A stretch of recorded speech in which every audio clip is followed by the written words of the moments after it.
क्या नाम है? दद्दन तिवारी, पन्ना बगुलहा का रहने वाला हूँ। थाना एहतियात है, जिला गोंडा। क्या मामला है आपका? मामला ये था कि हम रहते थे बाहर। हमारी शादी हुई थी 2016 में। मेरी पत्नी का नाम है मनीषा, चंडीगढ़ की रहने वाली थी। हमारी दोनों की लव मैरिज हुई थी। लव मैरिज के बाद में 2 बच्चे हुए। 2 बच्चे के बाद में इनने 3 साल से मुझे ज़्यादा परेशान कर रखा है। पहले चंडीगढ़ में भी इनने 2 लड़कों के साथ नाजायज़ संबंध बना रखा था। फिर वहाँ भी मैंने थाना पुलिस किया था। उसके बाद मैं अपने गांव चला आया। फिर जीरकपुर में इन लोगों ने मुझे पकड़ के मारा कूटा। मेरी ज़मीन है वहाँ, और मेरा सोना रख लिया, मेरे पैसे छीन लिए, मेरा एक फ़ोन छीन लिया इन लोगों ने। फिर भी मैंने चुप रह के अपना चला आया, अपने गांव रहने लग गया, अपने बच्चे पालने लग गए। फिर उसके बाद मैं शहर लुधियाना गया। दिवाली का टाइम था। उसके बाद इन लोगों ने क्या, इनके दोनों के बीच में कहाँ से रिलेशनशिप चालू हुआ, कहाँ से नहीं, मुझे नहीं पता इसके बारे में। कौन है? किससे रिलेशनशिप चल रहा है? विनीत दीक्षित, पन्ना का रहने वाला, अरुण दीक्षित का लड़का, और अरुण दीक्षित धर्मराज का लड़का है। हमारी इनकी पुरानी दुश्मनी भी थी, मगर चलो समझौता की वजह से हमारी इनकी बोल चाल, आना जाना सब कुछ था। उसमें उस घर में मेरे ताऊ की लड़की ब्याही हुई है। उसका ये लड़का है, मेरा रिश्ते में लगता है भांजा। नाम है विनीत दीक्षित। और इनने मनीषा के साथ नाजायज़ संबंध इन दोनों ने बनाया। उसके बाद मेरे घर में पीछे के रास्ते से कूद कूद के मेरे घर में ही आते थे। उसके बाद दिवाली के बाद में इनने फांसी लगाया। तब हमारे को ये सारी बातें पता चली। फिर यहाँ मेडिकल हुआ, इनका दवाई हुआ है, वो भी रिपोर्ट है। उसके बाद इनने बोला, थाने मैंने भी बात करवाया, थानेदार ने सब कुछ बात हुआ तो थाने में ये हुआ कि हम दोबारा नहीं ऐसा कर्म करेंगे। विनीत ने बोला हम दोबारा ना फ़ोन करेंगे ना बात करेंगे, और ये भी बोली हम नहीं फ़ोन करेंगे ना बात करेंगे। उसके बाद ये और विनीत दोबारा बात करने लगे। मेरी चंडीगढ़ से मेरी सास ने थोड़ा सामान दिया था, तो मैं सामान लाने गया था। उस दिन की बात है, काफ़ी दिन हो गया, 1.5 महीने की बात है। तो मैं सामान लाने गया था, तो इन लोगों ने, दिन शनिवार था, वो शुक्रवार दिन था, 12 तारीख था, महीने की नहीं याद है, 2025 की बात नहीं है, जनवरी की बात है। उसके बाद में इन लोगों ने क्या काम करा, इनका फ़ोन आया कि कहाँ हो, आओ हम तुम्हें भगाने के लिए तैयार हैं। तो हम घर पे मौजूद पहुँच गए थे। तो उस दिन इनका कामयाबी फेल हो गया। उसके बाद मेरे को जॉब मिल गई, मैं जॉब करने लग गया अपना, क्योंकि मैं ड्राइवर, गरीब आदमी, अपने बच्चे पाल रहा हूँ। मेरे 2 बच्चे हैं और मैं हूँ। बाकी फैमिली है, मम्मी है, चाचा है, एक भाई है, 2 भतीजे हैं, एक भतीजी है, एक भाभी है। तो आप क्या घर चाहते हैं आप? हम ये चाहते हैं कि हमारे को न्याय मिले, जो हमारा सर सामान है वो दिया जाए, और जो हमारी ज़मीन है या गांव की या पंजाब की, उस पे इनकी कोई दखलंदाजी या कोई कार्रवाई, इनके या इनके घर वाले हों या इनके भाई हों या इनके रिश्तेदार हों या ये हों, उस पे ना इनका कोई कब्जा होना चाहिए, और ना ये उस ज़मीन पे हकदार हैं। पत्नी को आपको कैसे लगे? पत्नी के पत्नी को वो रात को 12 बजे, परसों रात को 12 बजे आया है लड़का वो। उसके बाद वो घर में था। तो कल मेरी मम्मी ने जब घर में हिली कुंडी ढूंढने के लिए, तो कुंडी ढूंढने के चक्कर में वो दीवार में गाड़ निकली है।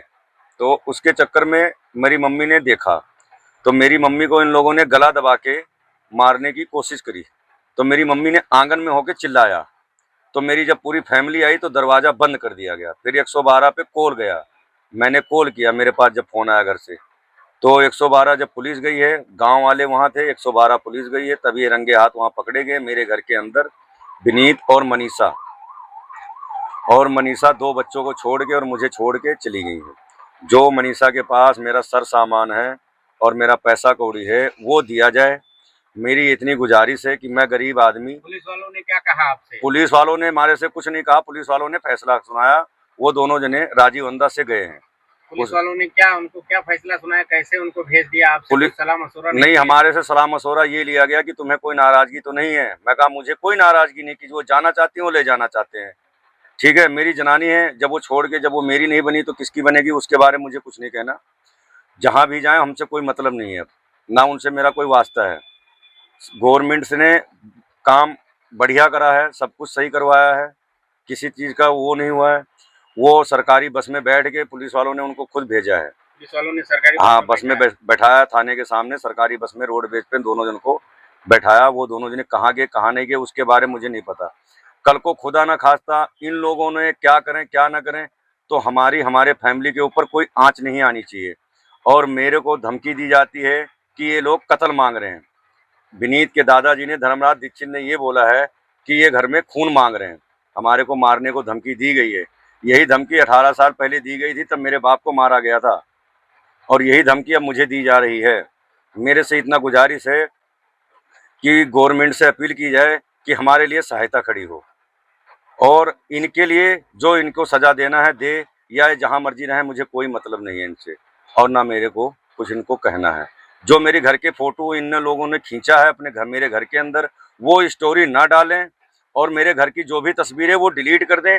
बाकी बाहर जाके जहां मर्जी जिस मर्जी एरिया में रहें स्टोरी डालें या कुछ भी करें, हमसे कोई मतलब नहीं है। नहीं हमारे को हमारे घर की, नहीं हमारे को बदनाम करेंगे ऐसे तो फिर हम भी कदम उठाने पे मजबूर करेंगे हमारे को। क्यों, हम गरीब हैं, हम चलो ठीक है हम नौकरी करते हैं, जॉब छूट जाएगी। 3 साल हो गए हमारे को परेशान कर रखा है। चंडीगढ़ में भी इनने बहुत ज़्यादा परेशान किया था, किसी तरह हम जान बचा के यहाँ आए थे। इनके भाई ने मुझे मारा भी था, मनी ने, मोनू ने, प्रिया ने, इनकी मम्मी ने अपने घर के अंदर बुला के मुझे मारा। उसके बाद मैं अपने घर चला आया था, फिर मुझे बुलवाया गया, फिर मैं गया राजीव अंदर से 1 साल रहा। उसके बाद इनकी गलत हरकतें, मेरे पास सारा सबूत है, उन लड़कों का चैट है, उन लड़कों का नंबर है और विनीत का भी थोड़ा बहुत मेरे पास सबूत है, रिकॉर्डिंग वगैरह जो ये भी फ़ोन पे बात किए हैं। बाकी मेरी जनानी ने अपनी सारी सच्चाई डिलीट मार देती थी, फ़ोन नहीं रखती थी, उसके पास 2-2 फ़ोन था। कल थाने में तो 2-2 आपका फोन किसने डिलीट कर दिया? आपके पास सारा डॉक्यूमेंट बता रहे था। बाद हमारे को यही गुजारिश है, अपील किया जाता है कि जो मेरा पैसा है और मेरा सोना है वो मुझे मिले। और जो ये कल पहन के गई हैं, ना इनको कोई तलाशी ली गई है, ना इनके अंदर कोई वो करा गया है। हाँ, सूट पहन के गई है, जनानी कहीं भी छुपा के जा सकती है। तो या आपका क्या लगता है कितना सामान आपका कुछ ले गई? हमारा कुछ मम्मी बता नहीं पा रही है मेरी कि पैसे कितने थे, कि कभी वो गिनती गुनती कर ही नहीं पाती है, कि नोट रख रख के, कि वो पढ़ी लिखी है नहीं, वो फ़ोन भी नहीं चला पाती हैं। तो मेरी मम्मी ने जो भी पैसे रख रखा था उनके पेटी से पैसे ले गई हैं और मेरे बच्चों की 2 चांदी की चैन लेके गई हैं और एक झुमका था, वो तो चलो चंडीगढ़ में इनने रख रखा है। 2 अंगूठी है, वो चंडीगढ़ इनने अपनी माँ को दे रखा है और उसके बाद में 2 जोड़ी पायल है, वो अपनी मम्मी को इनने दे रखा है। 4 जोड़ी बिछुआ है, ये इनने पैर में पहन रखा है, 3 इनके माँ के पास है। उसके बाद में 2 मंगलसूत्र है, वो इनने अपनी माँ को दे रखा है। एक चैन है सोने की, वो अपनी माँ को इनने दे रखा है। सारा कुछ गुजारिश यही है, अपील की जाती है कि यहाँ से लेके चंडीगढ़ तक मेरी हर एक चीज़ की यहाँ यूपी में आके सुनवाई करी जाए। क्यों, मैं चंडीगढ़ जाऊँगा तो मैं मार दिया जाऊँगा। कल रात को मुझे धमकी आई है मेरे ससुराल से कि मेरी लड़की तुम्हारे साथ ब्याही गई थी, हमारी लड़की ढूंढ के दो। तो मैंने एक ही चीज़ बोला, मैं कहा तुम्हारी लड़की ने ये हरकत करी है, थाने में सब कुछ लिखा गया है। दोनों जने बयान करके राजीव अंदा से गए हैं, मेरे से कोई मतलब नहीं है, कोई वास्ता नहीं है। कानून हमारे साथ खड़ा था उस टाइम, कानून के सहारे वो गई हैं। हमने बहुत अच्छा हुआ है जो भी वो किए हैं, हमारे को हमारे साथ धोखा किए हैं, हमारे साथ नाइंसाफ़ी किए हैं। हमारे को इंसाफ चाहिए और हमारे को हमारी संपत्ति वापसी मिलनी चाहिए।